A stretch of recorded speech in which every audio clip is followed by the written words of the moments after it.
We'll do it live. Okay. We'll do it live. It. Do it live. I'll write it and we'll do it live.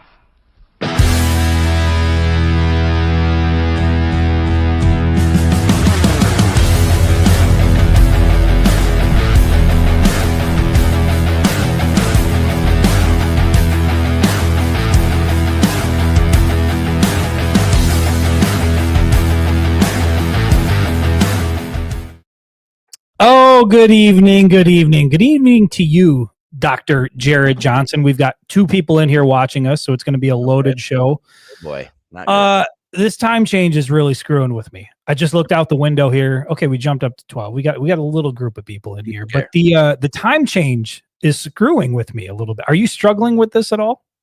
No. That's it. I mean, I don't know what else you want me to say. No. You're built I hate different. it. It's miserable. I'm depressed. You spent 20 years in the Army National Guard. Nothing affects you. You are just you're bulletproof essentially. Rock solid, dude. A little darkness, grow. Well, rock solid. I really enjoy getting up. It's dark and I go to work and then I work and I get out and it's dark and I go home and I love it, dude. Like, who needs the sun, you know? It's that time of the year. It's just going to be darkness all the time. Jared and I hopped on. By the way, good to see you, Seth, Jill, Rick, Darren, Matt Kirby, Dwayne Jones in the house. Good to see all you guys in here in the chat. Jared and I hopped on about Matt Kirby says another glorious win. Yeah, we're going to talk about that a little bit. Just full disclosure, I want to preface the show here that yes, Darren, we should be live on Facebook. You know, sometimes it's boring when two people just agree all the time about things. And I think tonight's going to be a night where Jared and I disagree on some things, some fundamental things with this football program, at least this particular team, because I'm feeling a certain type of way. And I feel like we need to air our differences out and not just save it for the text message exchanges. So we'll get to that on the show. Jared and I hopped on about 30 minutes early. We were talking about AI, the future of humanity. We got to thinking that maybe that we should extend the podcast beyond football, because once you start talking about those things, like football seems kind of like small potatoes, right? Yeah. And I think we had some really good takes. We probably solved world crime and hunger and all these things. Now I don't remember what we were talking about. So we should have just went live, but whatever. We should have. Maybe we'll do an overtime show where we talk about things like that. But look, so, okay, Michigan 7-2, fresh off of a win against Purdue. You got the bye week now before you hit the road to Northwestern in a couple of weeks. Jared, that CJ right off the bat says, don't be, I can't say the other word. That's the other thing. You said a way worse word last time. So I did say a bad word last time. It slipped out. I'm going to try to be very, very careful with how I word things just so that I don't slip up tonight. CJ Frazier from the Facebook page says, don't be thieves of joy tonight. Missed a word. I am going to try my hardest not to be a thief of joy tonight, but I really just want to be honest with how I feel 9 games into the season. We get on here and we talk about the football team and we want to be positive and you're celebrating these wins, but damn it, man, there's just I'm feeling some type of way about he's gonna be miserable, CJ. The whole podcast, he's gonna be miserable. Watch. No, I'm not gonna be miserable. Well, can we all agree that the Purdue game was a tough watch? Can we all agree? Like, let's set some parameters here. The Purdue win. Let's just set the stage here and agree. Can we all agree that that was a tough game to watch? Jared, was that? I don't need to go in and show our text messages. I know you thought it was a tough game to watch, but can everybody be in agreement that that was a painful watch for the vast majority of that game? It was confusing. Honestly, it was a confusing watch. Like I couldn't imagine that these things were happening. I kept looking and like, this can't be the real game. Like, what is happening right now? And it was very underwhelming. I like that there. Lackluster was a word we used, I believe. Shocking. A lot of curse words involved. It was odd. It felt like nobody showed up. Like they just weren't ready, which was odd. I don't know. It looked off. The weather was fine.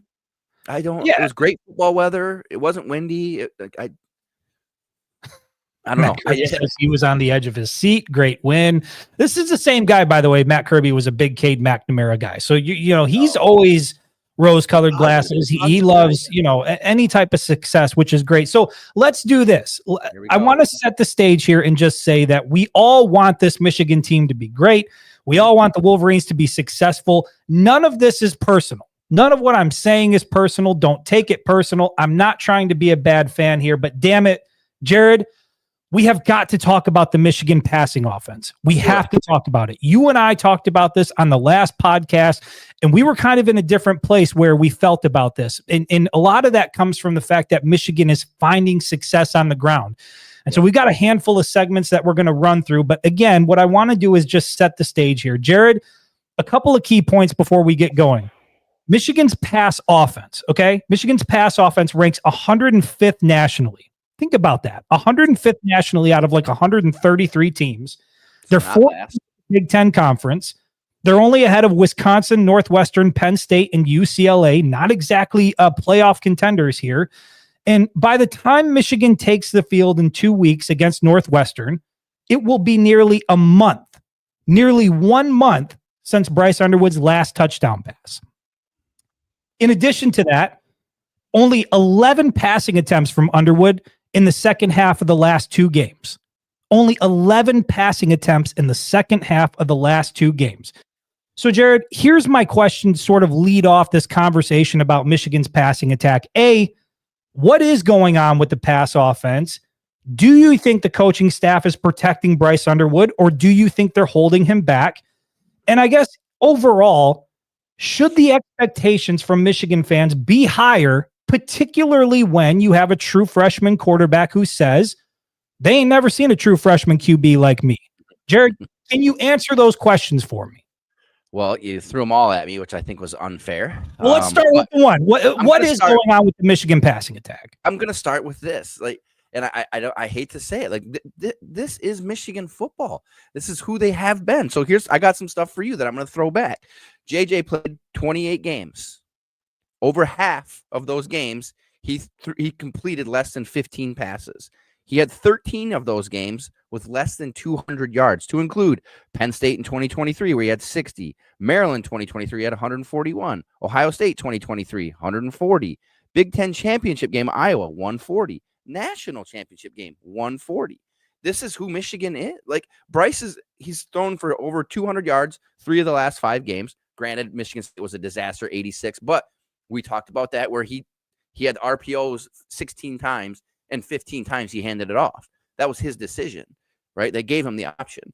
To me, it's miserable, but this is who Michigan is. Like, would you like, so if Underwood went out and threw for 350, we won 21-16 and we rushed for 50, would you be saying, what's wrong with the run game?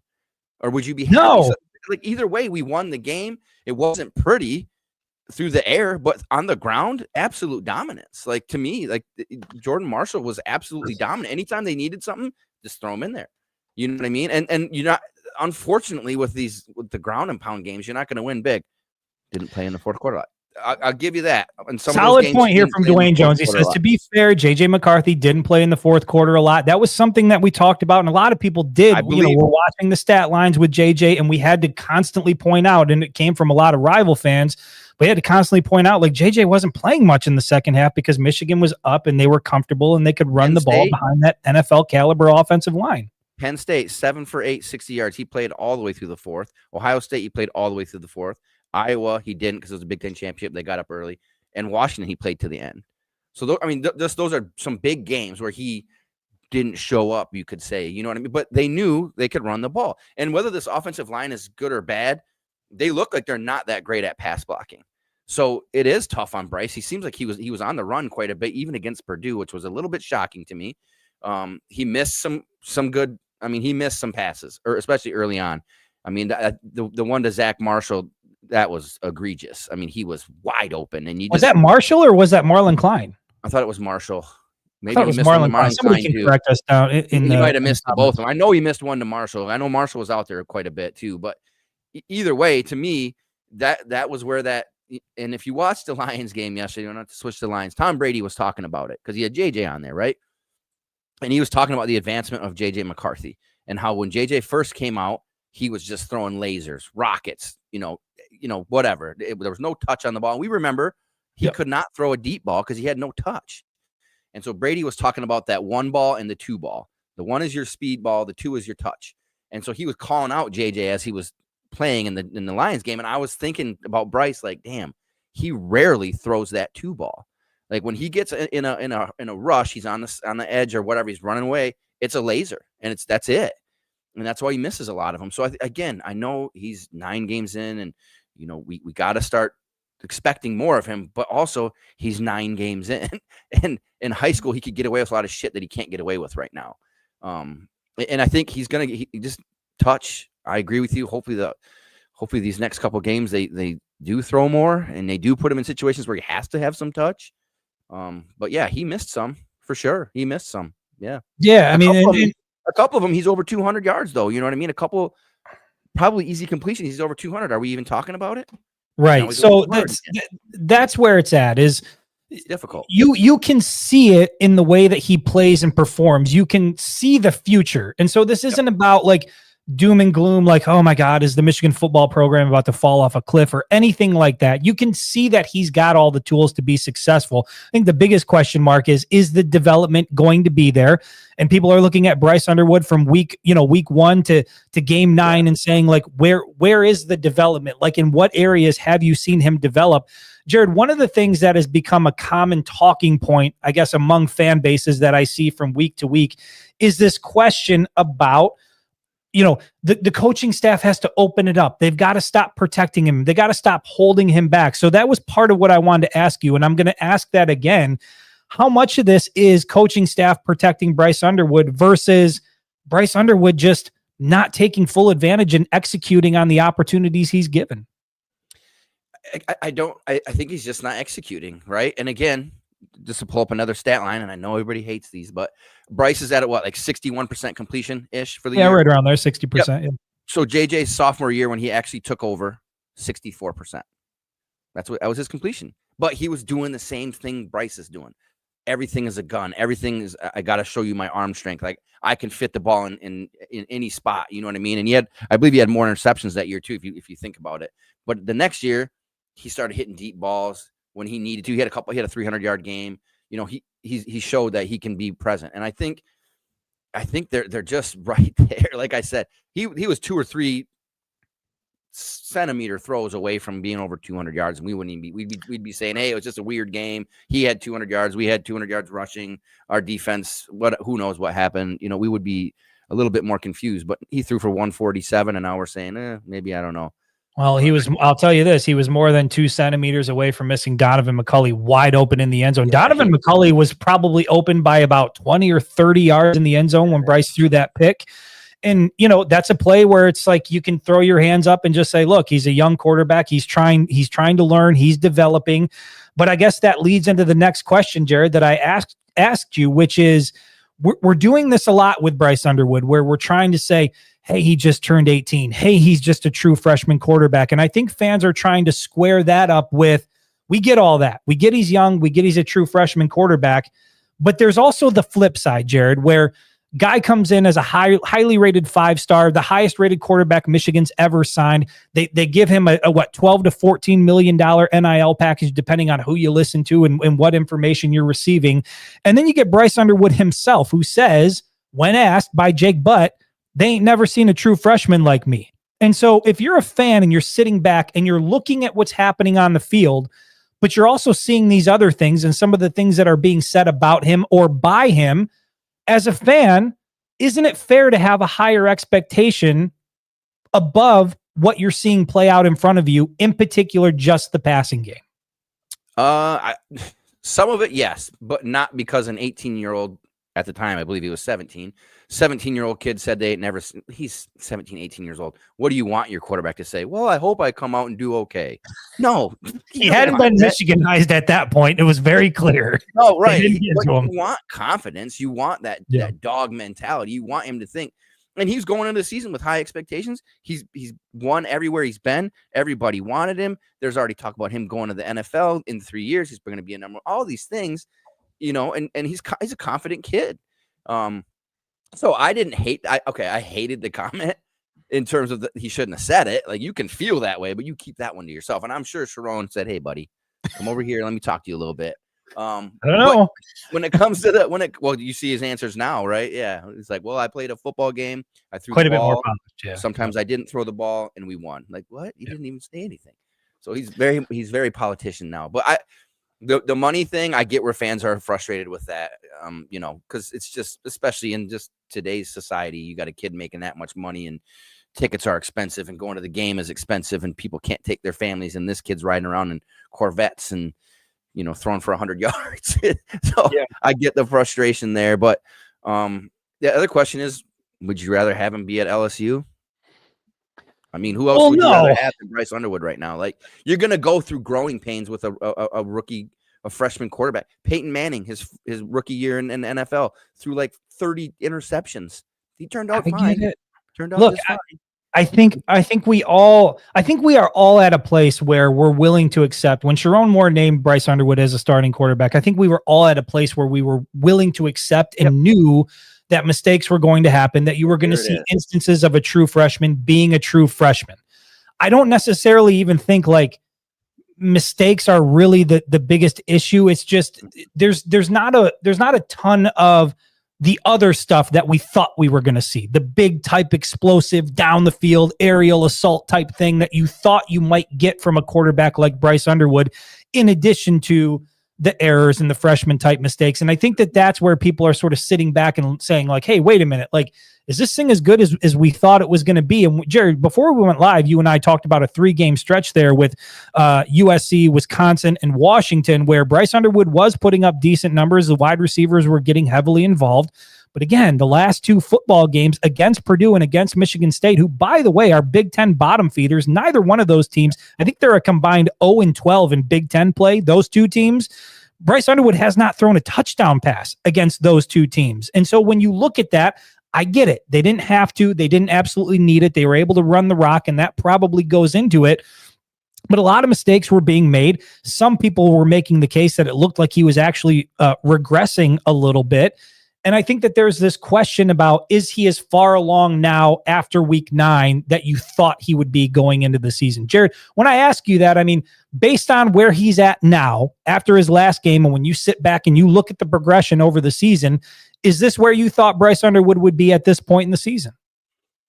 Man, I mean, and if not, how far off? You got 1,600 yards, 7 touchdowns, 3 interceptions, 4 on the ground, a couple hundred yards rushing. Honestly, it's not horribly.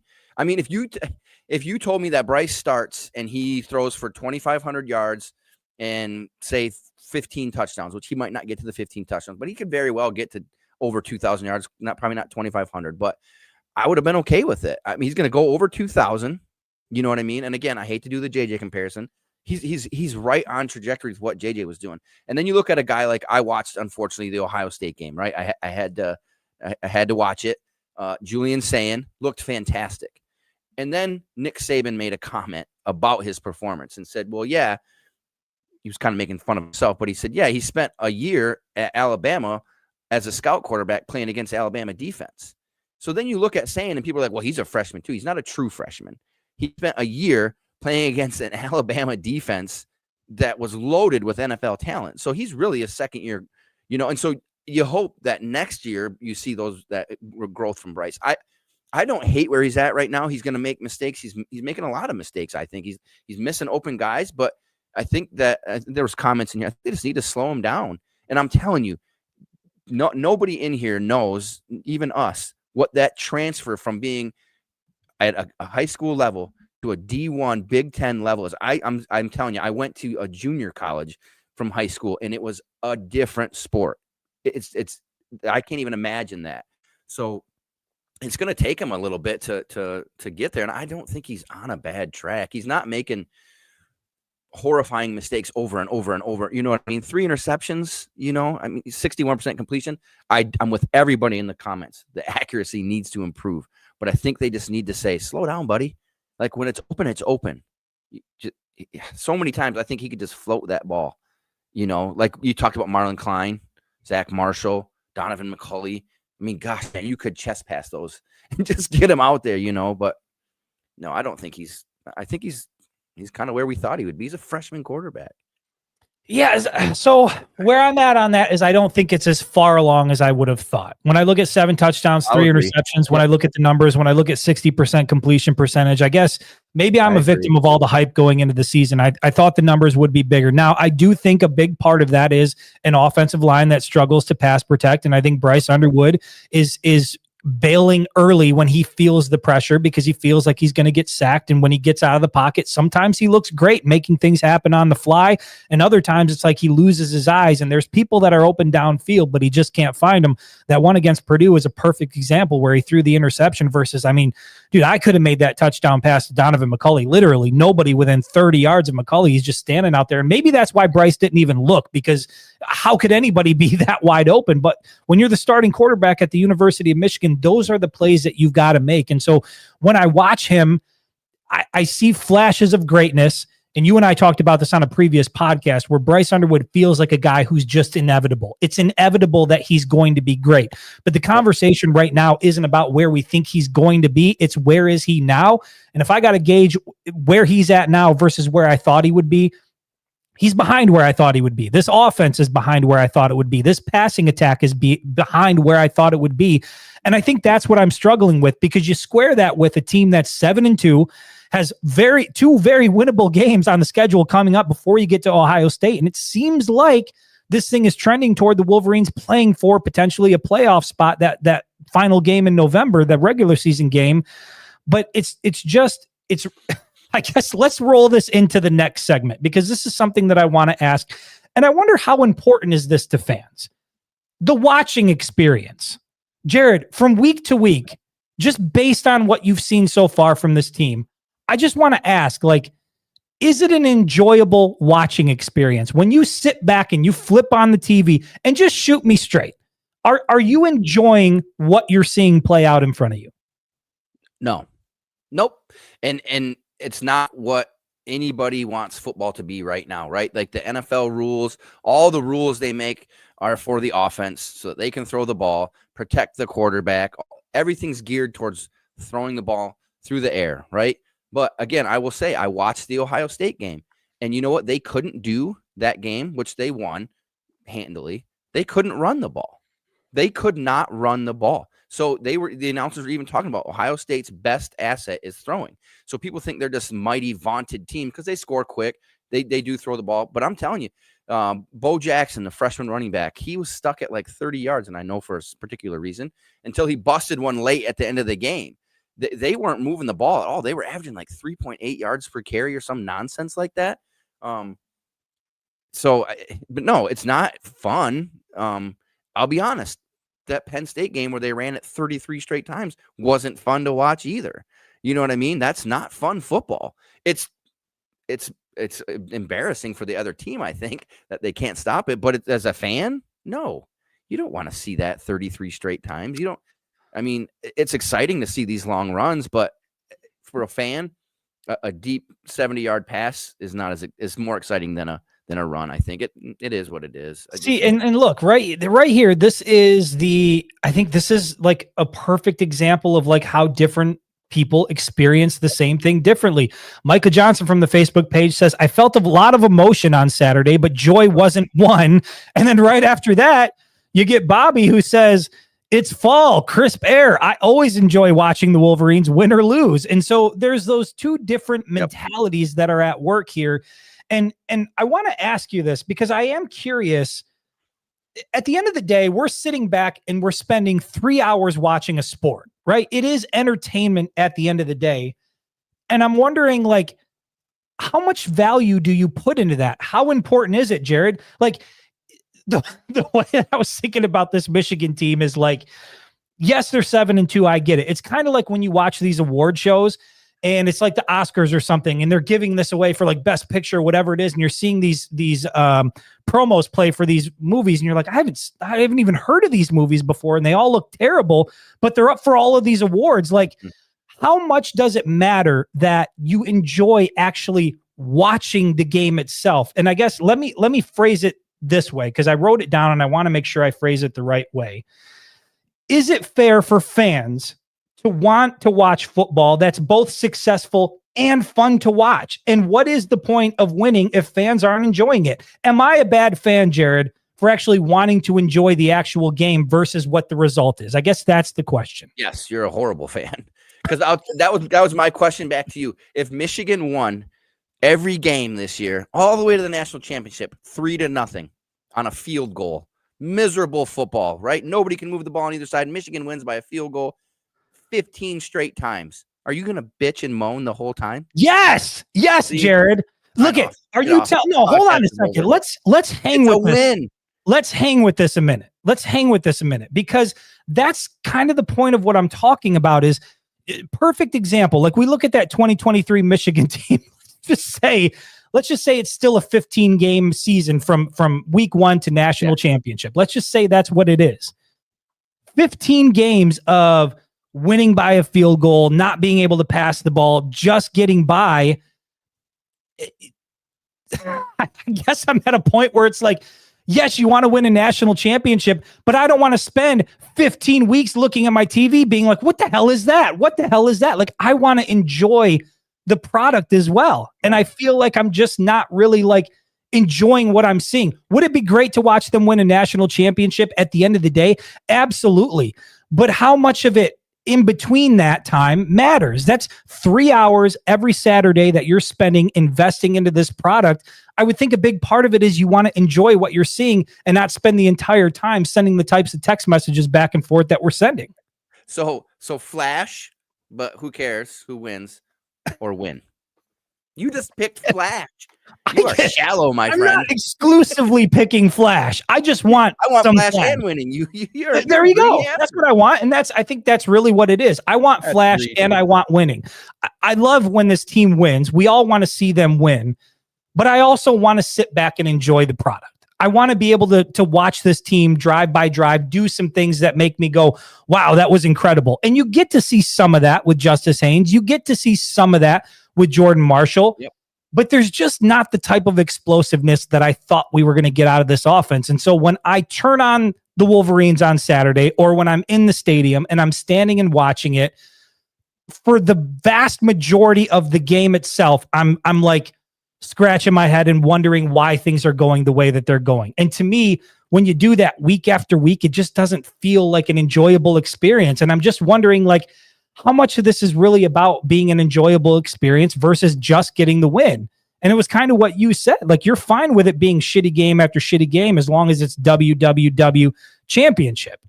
And I think I'm at a point where it's like, I don't know if that's enough. I don't know if I can handle an entire season of shitty football, even if it leads to a national championship. Am I crazy? Am I crazy for feeling that way? Yeah, we already established that. Yes.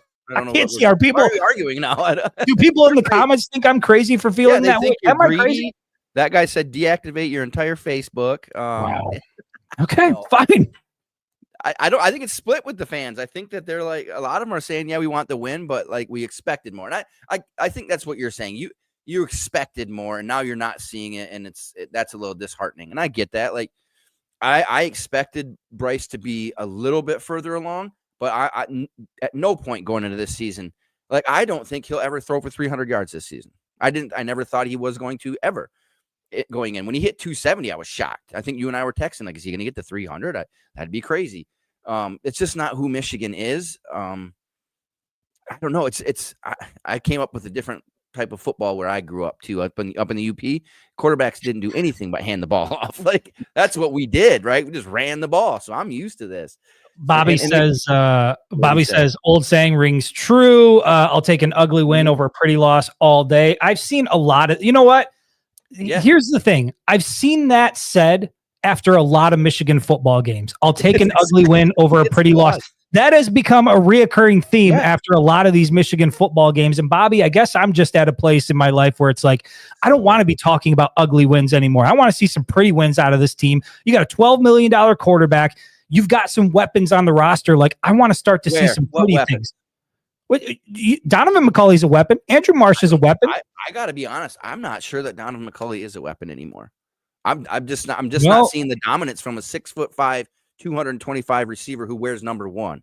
I do put that so the long connection where Bryce Underwood did get it down the field and McCulley didn't haul it in. Like I put that on McCulley. It was within reach. He's had a few of them. A Jeremiah type Smith. Now you don't have to be Jeremiah Smith, but a Jeremiah Smith type wide receiver hauls that pass in, right? Donovan McCulley wasn't able to get there. And it's a bit of a problem. Let me just say this.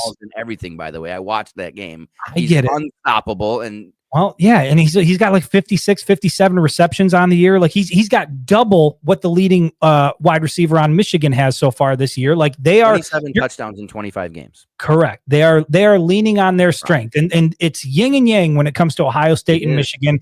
And it's kind of how it's been lining up with these guys, right? Where you look back at CJ Stroud and they've got Olave and they've got these weapons through the air. And then here comes Michigan, this big bruising team that just does it on the ground. And it looks like everything is sort of lining up for it to go the same exact way. Again, I'm just at a point where it's like, I have come to love and appreciate the ground and pound attack. I love that Michigan's DNA is we are going to bully you in the trenches and we are going to run it with elite running backs.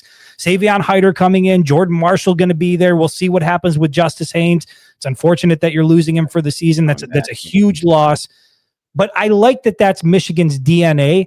I just don't understand why it consistently looks so difficult through the air. Does it look this way around the country, or is Michigan just uniquely struggling at moving the ball consistently through the air? You know, Texas struggled early on. Arch just had a good game last week, but he struggled. I mean, against Ohio State, look what he was doing, just missing first game of the year. Struggles against Ohio State. But he was missing. I mean, what was it, 14-7? Somebody corrected it last. I think 14-7. 14-7. Wide open pass, like super simple passes, and he was the heir apparent. He was better than Bryce. They pretty much already mailed the Heisman to him before the season. You know what I mean? So it just goes to show you that not having that game experience, because Arch didn't have that either, really, right? He got some mop up time and practices and stuff like that. The view, but I don't even know what this means. Matt Kirby from the Facebook page says the winged helmet equals the view. I think you used that insult before. You've compared me to the view. I feel like I should be offended, but I'm not exactly sure if that's a compliment or a bad thing. No, I don't watch the view. So, but and some other people made comments in the side too, talking about Julian saying, "Yep, so you're right." So he wasn't at Alabama that long. I just went off what Saban said on TV. He said he was on the scout team playing against the defense for the short time he was there. But then he did sit behind, Howard and get to. I mean, sure he got to play in practice. I'm just saying the speed is different. And if you've ever been to one of these practices, which you've been to one before, a couple before, I've been to a few. They run full speed, especially before game time, before game day. But I don't know. It's boring. Look, and I'm with Anthony. I'm with Anthony here from the Facebook page. He says, with this talent, I'd like to see it be a show a little. Past teams, I was okay with it. And I agree with that. Like the 2023 team, Jared, I've talked with you about this before. It took me a long time to get on board with ground and pound because I was doing the same thing, pounding the table week after week. I'm like, you got to pass the ball. You got to have a passing threat. You got to push the ball down the field. And it became apparent during that 3-year stretch of Michigan football that ultimately ended in a national championship that was not how it was going to go. And even with J.J. McCarthy, an immense talent, 5-star guy who can make all the throws and is like the heart of your team, at the end of the day, it was still about running the rock. And they had an incredible offensive line, probably the best offensive line during that time that's ever been there in Ann Arbor. And it obviously led to great things. But I think when you look at the way this team is assembled and you look at kind of where things are trending, is it unfair to expect fireworks? And you heard Jake Butt talk about it. Like a lot of the people have issues with it because it's not sexy. It's not a sexy brand of football. Like I want sexy. I watched Michigan win a national championship playing an ugly brand of football that doesn't really look great from week to week, but it's dominant and it's physical. And I learned to love it. I got to see that. Now I want to see some sexiness, Jared. That's where I'm at. And as a fan, I'm not going to apologize for it. I don't want to spend 3 hours every Saturday scratching my head, wondering why they can't connect down the field. I want to see Bryce Underwood light it up. Does that mean he's got to go get 300 yards? No, not necessarily. But damn it, Jared, I want to see fireworks. I want to see sexy. Listen, buddy, you married this team. And I'll tell you one thing about marriage. You don't go later and say, you know what? Now I want to see some sexy because you're going to end up on the couch again. You know exactly what you do. Exactly what you do. I hope Chantel is on. That was a setup and you fell for it. No, I mean, this is who Michigan is. They've been this way forever. Like, I get it. I think New Life was talking about Henny. Henny had a great, threw for 2,700 yards. They threw the ball, but yeah, he had some absolute studs around him. You know what I mean? I do think, and you've said it, and I've agreed with you all year. Next year, that transfer portal, they got to go get some players. They got to go get some guys that can get distance.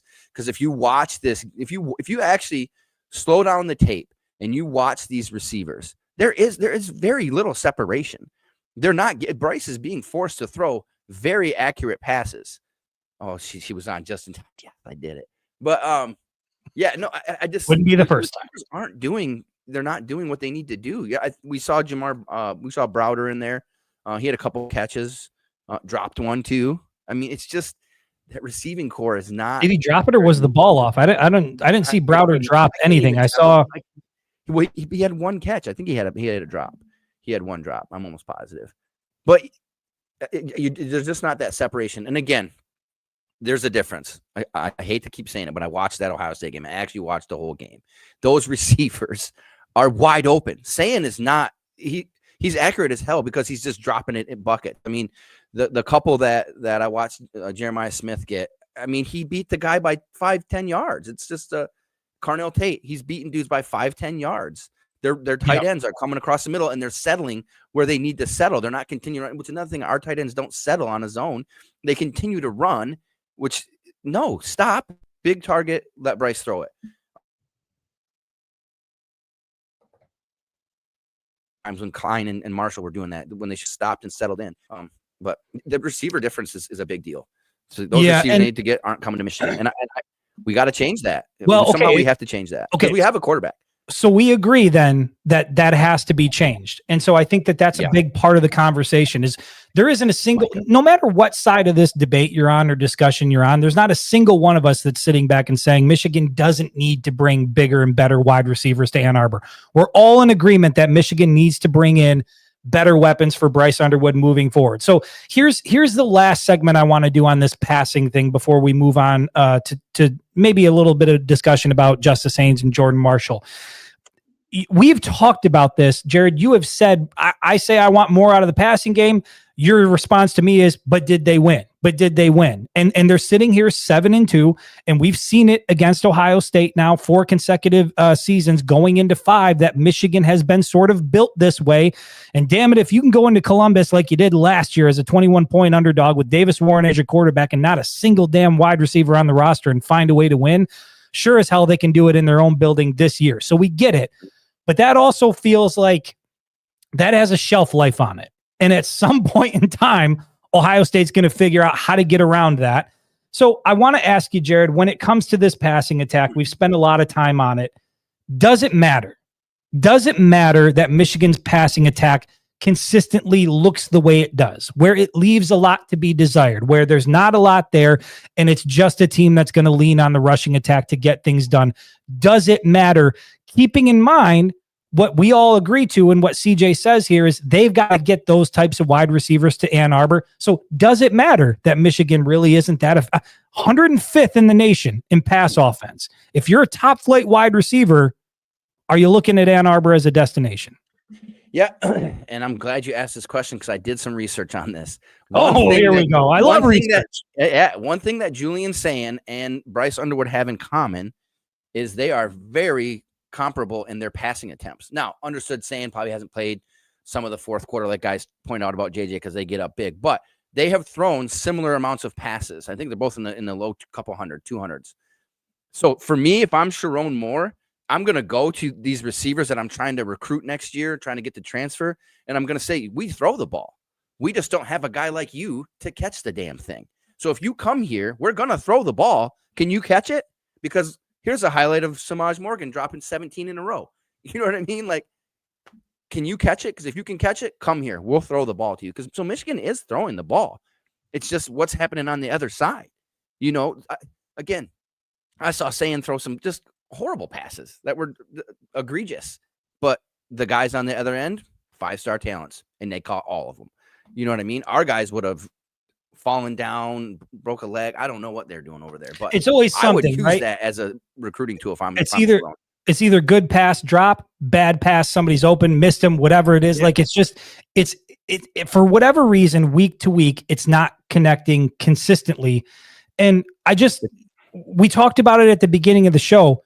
Do you think, we talked about Bryce Underwood and his progression. Let me step out a little bit and just take a broader view. When you look at the passing attack as a whole, Bryce Underwood, the wide receivers, the tight ends, when you look at where this is 9 games into the season, where do you think the progress has been made? Where do you see progress when you watch this passing attack? Unfortunately, I think for me, the only progress I've really seen is lately Bryce has been not as hesitant to pull it down and run, which literally doesn't help the passing attack. But that's what I've noticed. Like, instead of forcing passes, or he's getting more. And I think that because I'm looking forward to Ohio State, right? Like, how are we going to beat this team? I think his legs are going to play a big factor. They're going to have to, because they're going to stack that box. They're going to let our receivers go one-on-one, because they're going to say the same thing we just said. I don't think this guy can catch it, so we'll go one-on-one. And they got good corners. They got Caleb Downs out there, which I think he's going to come down and just play the run. They're going to go one high on the safety. But I think his legs, his willingness to run the ball has done well. But I don't think the passing attack has gotten much better. So Sayan has thrown for 230 passes, by the way, and Underwood 201. So we're right there. We throw the ball. Yeah. It's just that there's a difference on the other side of who's catching it. And there's a big difference in wide receiver production. And so I think that your answer to that question speaks to what I'm saying. I ask you, where are you seeing the progress in the passing attack? And you go to running, Bryce Underwood running, right? Just tucking and running. So that to me is a concern. And I think when we talked about, like, is Bryce as far along as we would want or as we would have expected, and why I said no, it's for that reason. Because from week 1 to game 9, I'm looking at the way this offense operates through the air, and I'm just not seeing a lot of progress as a unit collectively. Has Andrew Marsh emerged and become like wide receiver number 1 in this offense? Yes, and that's been phenomenal to see. Donovan McCulley has made some incredible grabs. Marlon Klein's kind of fallen off, but Zach Marshall has sort of stepped in and is making the most of his opportunities. So you're seeing guys individually start to position themselves, but 9 games into the season, again, the last 2 games, Bryce Underwood has not thrown a touchdown pass. I just don't know that I've seen a ton of growth in the passing attack from this Michigan offense. And I think that is, if I was to say, is disappointing a strong word? Yeah, I'm disappointed that we don't get more out of the passing game and that we haven't seen more progress there. Game 9, it still looked incredibly painful. There were still passes that were sailing, passes that were coming up short, and wide open targets that were missed downfield, along with guys from week to week that continue to drop the ball and struggle to haul it in. So my question back to you on that, because you said it a couple times that Bryce isn't where you expected him to be. So if this is 100% where you thought Bryce was going to be, what percentage is he at in your mind right now out of 100? I don't know. He's probably 70% there. 65, 70% there. I mean, it's just, you expected a lot out of Bryce then. You expected him to be throwing for like 15 yards and 2,200 or 15 touchdowns, 2,200 yards by now. I expected him to be the type of true freshman QB that we ain't never seen in college football. That's what I expected. That's what I was told, and that's what I expected. Yeah. What that 17-year-old kid told you. Boy, you're gonna have a tough time when your kids are teenagers, my friend. I'm already having a tough time, and we're getting close to the teenage phase. But no, there's some passes that come out, and there's some decisions that he makes or doesn't make, and I'm just like, I guess I thought there would be more polish at this point in the year, right? I thought we would start out a little bit shaky and we'd see the freshman mistakes, but I thought he was the kind of guy that was going to settle in. And by this point, we would see polished passing, him on target, touch passes, firing a laser when he needed to. I thought that was what we were going to get from him. And it's clear, I get it. He's young. He's a true freshman. But just like I said, there's a shelf life on how Michigan is beating Ohio State. There's a shelf life on how long we can say that about Bryce Underwood, because he was an early enrollee. He was practicing with the team when the Wolverines were down, getting ready for Alabama. He's been with this program for a while now. He is playing football at a high level. Next year, we cannot be having this conversation about Bryce Underwood missing targets. I think that's when it goes from like, hey, he's a true freshman, he's still learning, to like, you can't make those mistakes year 2. Are we all in agreement that the shelf life is like we'll ride with it this year, but it's got to be significantly better next year. I agreed. And I'll tell you one thing that made me not have as high expectation as apparently you did. I don't know what you were thinking, but Heisman, yeah, 3,500 yards, Heisman. I mean, that's what I expected. He didn't even win the state championship his senior year. I watched that game where he lost. So if he's this all-world best player in the entire world and he doesn't win the state championship his senior year, like I'm pretty sure expectations at that point. Like, I mean, because he had some other D1 type talents on that team with him in Belleville. Yeah. I believe they lost to Howell, Jason Norrell. You're in the comments. You can correct me. They did lose to Howell. Howell, right? And Howell had some good ball players. They had a defensive lineman, Cancut or whatever, that came to Michigan, but they didn't have the athletes like Bright. Like when I saw that game, it kind of made me think, like, dude, he's just a kid. He's still just a, you know what I mean? Like he's not, you know what I'm saying? So he did win 2 state titles, yes, Brian, but to get to the point where he was the best player in the country and he was asking for this much money and not to win it, I thought, you know what? He's still a kid. Like he's not this savior of football. I didn't expect what you expected. I wanted just listen, I'm embellishing a little bit. I didn't expect Heisman and 3,500 yards, but you know, there's just some things that I'm seeing on the field at this stage in the season where I'm like, damn, like I didn't think we'd still be seeing those types of mistakes. I get it. He's a true freshman, but it's also trying to balance that with, yes, you're a true freshman, but you're also the starting quarterback at the University of Michigan who's making, 10 to 12 million, 14 million, whatever it is to play that role here. And so I think that when you factor all that in, like, should the expectation be a little bit higher? My argument is yes. The equation in college football has changed now. This is, in a lot of ways, semi-pro football. You're paying guys a lot of money and you're putting them in a starting position. And at some point, it's like, I don't care, but freshman, sophomore, senior. We've got guys that are juniors in the wide receiver room that are dropping passes. We've got guys that are veterans making mistakes. He was a high-profile recruit. The expectation was clearly high. And I think all of us, regardless of where you thought it was going to be, I got to believe that every single person in this fan base expected at the beginning of the year this passing attack to be further along than what it is after game 9. That's all I'm saying. Wes Olson from the Facebook page says, it's crazy how we're having doubt talks. We, us fans, don't give any of the teams we play any credit. It's everyone's biggest game when they play Michigan. Good point.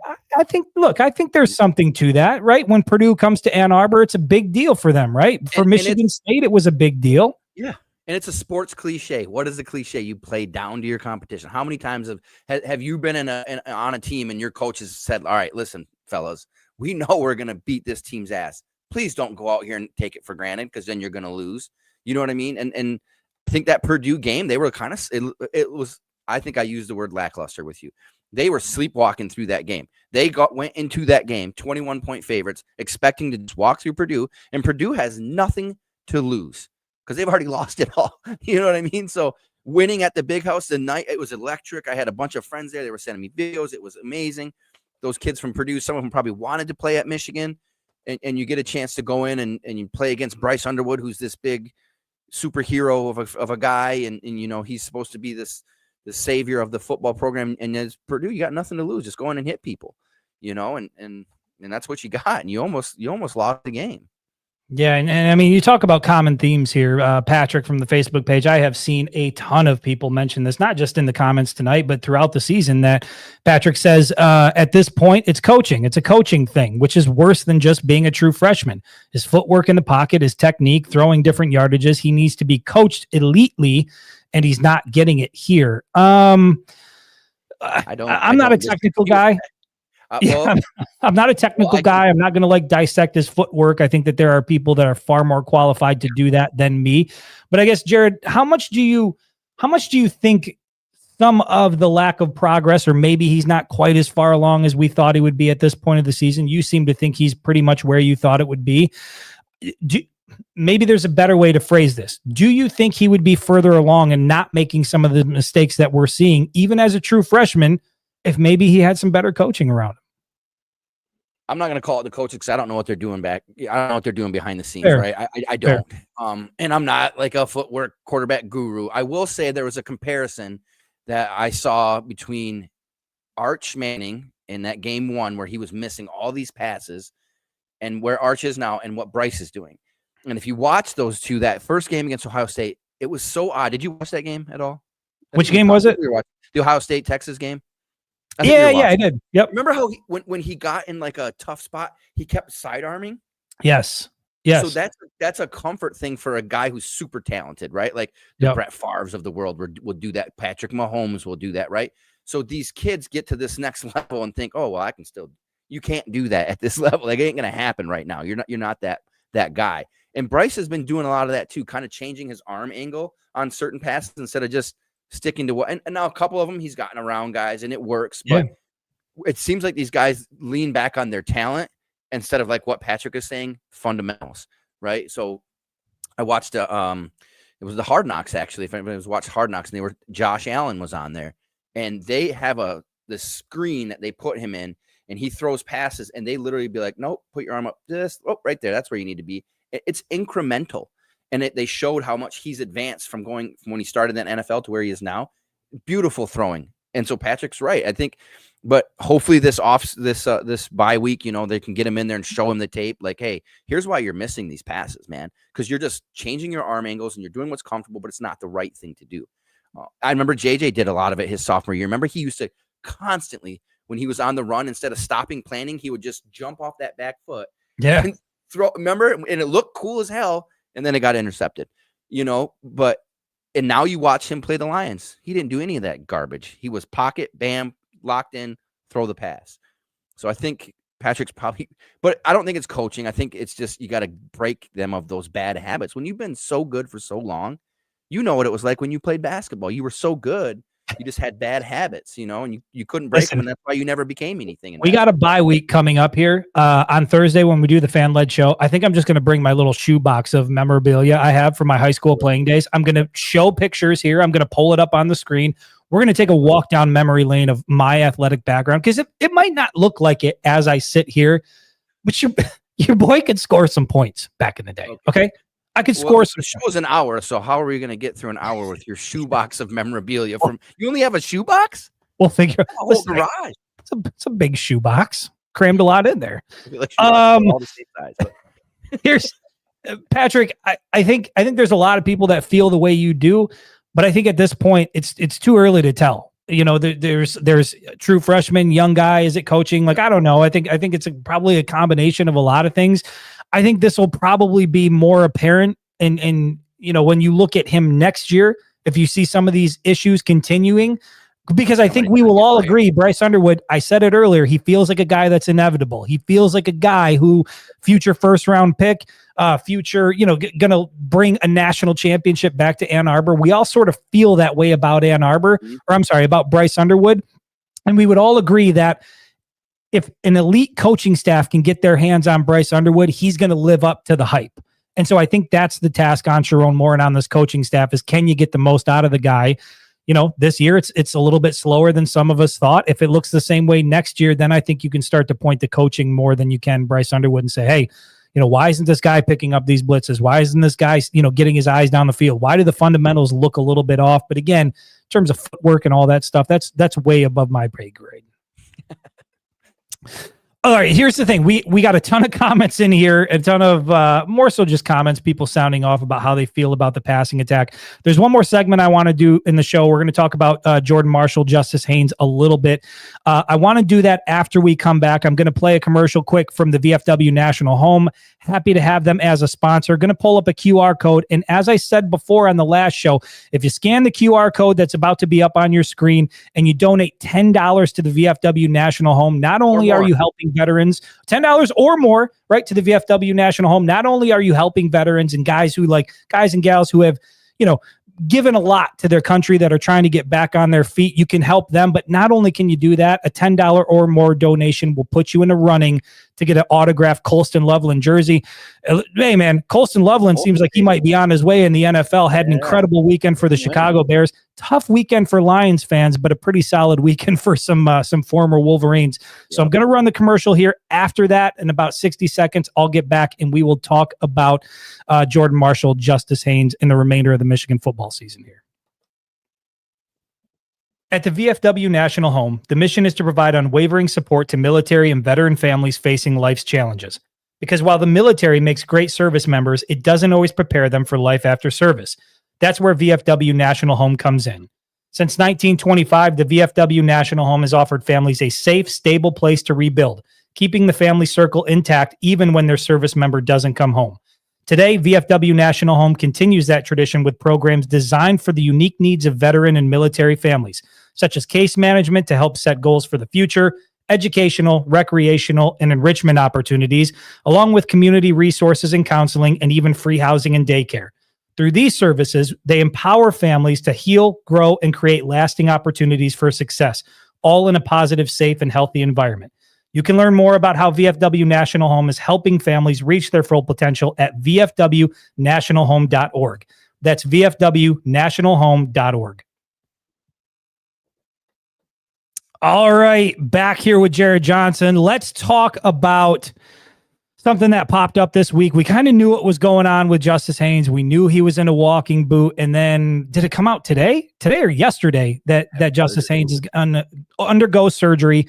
The report indicated that there was some hope that he would come back this season, but Jared, it sure as hell sounds like Justice Haynes is done for the year, which leaves Jordan Marshall as your feature back. Now, based on what we've seen from Jordan Marshall when he's had that opportunity, it's a pretty damn good spot to be. You're certainly going to miss the home run threat that you got with Justice Haynes, but Jordan Marshall is a wrecking ball. He knows how to put down his shoulder, and he does have some explosiveness as well. But in a lot of ways, Jared, based on the entire conversation we had about this Michigan football team and some of the issues through the air, Jordan Marshall right now is your lifeline. Jordan Marshall is the guy that's going to determine how successful the remainder of this season is going to be and whether or not Michigan even has an opportunity to get into the college football playoff. The New Life here says, thank God for Jordan Marshall. Matt Kirby's calling him the new sledgehammer. So, Jared, let me ask you this. You've got Northwestern in a couple weeks. You've got on the road against Maryland before you come home and you play Ohio State for, again, some things have to work out a certain way, but potentially a spot in the college football playoff. I'm just going to ask you point blank, how do you manage Jordan Marshall here over the next two games? We know that they like to put a lot on the running backs. We know Michigan's a heavy running team. We've seen it now in two consecutive games where Bryce Underwood damn near doesn't throw a pass in the second half. How are you going to manage Jordan Marshall now that you know Justice Haynes is out? You know, you just hope you can get up early. As a fan, you know, not as a coach, but as a fan, I'm hoping that they can get up early and they don't have to run him. They can put the Jasper Parkers in, right? They can get some other guys. Kuzdal is another one, I believe is how you pronounce him. But yeah, by the way, before you move on from him, shout out to him because he looked real shifty. He looked real quick. He's got some explosiveness. Remember the spring game? We saw him in the spring game, and I thought, okay, they're giving this guy some opportunities, some reps. But when he came in against Purdue and he had that sort of shimmy, but he was also patient. He had a lot of the things that you want to see in a running back at the University of Michigan. So it's not dire, right, that you don't have Justice Haynes. It's not ideal, but man, they are so deep at the running back spot at Michigan. You've got some options. Jasper Parker was an elite, recruit coming out, and you and I covered him, in our former lives. He had a knee injury, I believe, and so I think that he will step up. And it's, I don't want to say lesser talent, but they're playing against lesser talent. Now Northwestern's been sneaky good. I mean, they beat Purdue 19-0. They beat the Penn State team. I think they're 5-3, aren't they? Yeah, they've been okay. And you're playing at their house, I guess, at Wrigley, where it's going to be windy, cold. I don't know. We're going to have to run the ball, but I would try to protect Marshall as much as possible to get him into that Ohio State game. I mean, but you got to win those games too. It's kind of a catch 22, which is Haynes' numbers. That's depressing, but you got to win those games to even make the Ohio State game matter. So, I mean, they got to play every game, because everything, for all the doom and gloom that we've had and how much you hate this team, and you told me you weren't going to be a fan anymore, and I wasn't supposed to share that, but everything's in front of them. Everything's still there. Like 21-16 Purdue. What does that mean? You're 7-2. The Ohio State game still matters. So yeah, it's just there is a lot riding on that Michigan passing attack, and I think that's why I sit here so much and I pound the table for balance. I pound the table for wanting to see more out of the Michigan passing attack, because without balance, You lose a guy like Justice Haynes, and I know that people love Jasper Parker, people love Cusdahl, people there's depth in this room, but at the end of the day, you and I both know that if Jordan Marshall goes down against Northwestern or against Maryland, it's going to feel real bleak with Ohio State coming to town, right? When you lean that heavily on the passing attack, you need that to work. You can't afford for it to go wrong. And I think that's why not only do I want some excitement, not only do I want fireworks and sexy through the air, but I also don't want to be in this position where it feels like a lot of Michigan's success here down the stretch in these last 3 games are going to depend on Jordan Marshall remaining healthy. And you're right, Jared, it's a catch-22 because you want to see this guy go out and perform. You want to see him stay in a rhythm. And Michigan has to get these wins because without those wins, sure, the game against Ohio State still matters, but at that point, it's only going to be symbolic, right? You want to be playing for a shot to get in the college football playoff, even though I saw somebody in the comments say, you don't want Michigan in the playoff. I get it. I don't think they're built to win a national championship in a 12-game or a 12-team playoff format, but you certainly want to see the Wolverines get into the college football playoff, if for no other reason than to potentially have a playoff game in Ann Arbor in the Big House in December. Who the hell wouldn't want to go? I mean, could you imagine a team like Ole Miss coming up to Ann Arbor in late December in the Big House, freezing cold, snow falling? You got to play the Wolverines up in the Big House around that time. Like, that would be an incredible thing. They could win a game like that because, right, you take absolutely the out of it, right? You ain't passing, and what are we built for? We're built for this, right? So, I mean, they just want experience. Why would you not want your freshman quarterback to get a playoff game experience? Yeah, you know what I mean? Why would you not want that? You 100% want Michigan to make the playoff if possible. But again, a lot of that feels like at this point with Justice Haynes out now, Jordan Marshall is the X factor here, and you've got to make sure that he's healthy. So the bye week comes at a good time where you can get everybody back fresh and try to get as many people healthy as you possibly can because, damn, man, the injury bug has not been kind to the Michigan Wolverines this year. We saw Marlon Klein go through it. Rod Moore was in the lineup for a while after missing a chunk of the season. Now he's back out of the lineup, and you just, you lose Andrew Babalola at the beginning of the season, who was he'd probably be a solidified starter on that Michigan offensive line at this point. They've had to deal with some injuries. Fortunately, Bryce Underwood has remained healthy. Fortunately, you still got Jordan Marshall. But look, I'm not in any position to coach. I'm not a very bright guy. I'm just a fan. But I'll tell you this, Jared, I am not going to lean too much on Jordan Marshall here over the next 2 games. We know what he's capable of. He's consistent. He's a known commodity. You know what you're going to get out of that guy. I would heavily, heavily lean on the guys behind him. If you got to have Jordan Marshall, sure, you put him out there and you use him as much as need be, but it's got to be a real fine line because you can't lose Jordan Marshall against Northwestern or against Maryland and not have that guy available for Ohio State. With Justice Haynes out of the lineup, it feels like it is critical to make sure, put him in bubble wrap, do whatever you got to do, protect him for November 29th. Nope, I fully agree, and that's why I'm hoping, maybe this bye week they get some things figured out in the passing attack, and they can go out and air some things out, and get a lead, just get a lead and not have to put him in there. Maybe the defense can get some turnovers, maybe score a defensive touchdown. I don't want Jordan Marshall running the ball 25, 30 times. That's for sure. Because even if he doesn't get hurt, that just wears on your body. I mean, that's just tough. This just hit me. This just hit me. And this is I don't want this to come off as a shitty thing because I'm thinking out loud here, Jared. Sometimes I gotta get it out of my system here. I want to think out loud here. Which guy's more critical? Which guy can you not lose if you had to choose one or the other? Bryce Underwood or Jordan Marshall? You're not going to have one of these guys available for Ohio State. Which guy do you say, look, they're both great, but I got to have that guy? Quick question, because I don't know the answer to this. Is Mikey Keene out for the year? He's suiting up. Looks like he can throw the ball. You got Davis Warren suited up. Jordan, stop it. I think Marshall's more important. And we've proven we can win without a quarterback. We just did it. We just did it for 3 games. Yeah, Patrick Thomas says Bryce Underwood 100%, but you got a lot of votes for Jordan Marshall here. The New Life says Marshall. Mikey Tyrone says Marshall by a landslide. Exactly. There we go. Landslide. Yep. We need the quarterback. No, we proved we didn't need it last year. I think he's not doing anything that really. Yeah, offense runs through him. I agree with Jason there. Like, especially if you got Mikey Keene, because he's an experienced quarterback that's played a lot of Division I football. He's a little guy, which is crazy to me, but whatever. But he's thrown for like 7,200 yards or some crazy nonsense. Yeah. Played an ungodly amount of football, and like he could go in and manage a game, make throws that you need. So he's a game manager like Davis Warren with more talent than Davis Warren. So I would think that if you had to go into that Ohio State game with Mikey Keene and Jordan Marshall, or Bryce Underwood and Jasper Parker, I would want Keene and Marshall. That's how we're going to win the game, is running the ball. You can't take away the guy that runs the ball. I'll say this, talking about how we do this, and then you're going to take away the guy that runs the ball. I will say this. I think the answers that you've seen in the comments here from how many people, it's not 50-50. It's more leaning Jordan Marshall.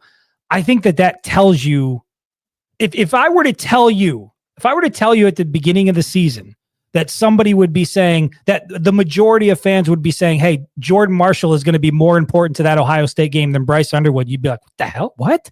You proved what is that all about? That was a roundabout way of proving your point that Underwood is not where we thought he was going to be, because he's not even the most important player on the offense. Listen, well man, played.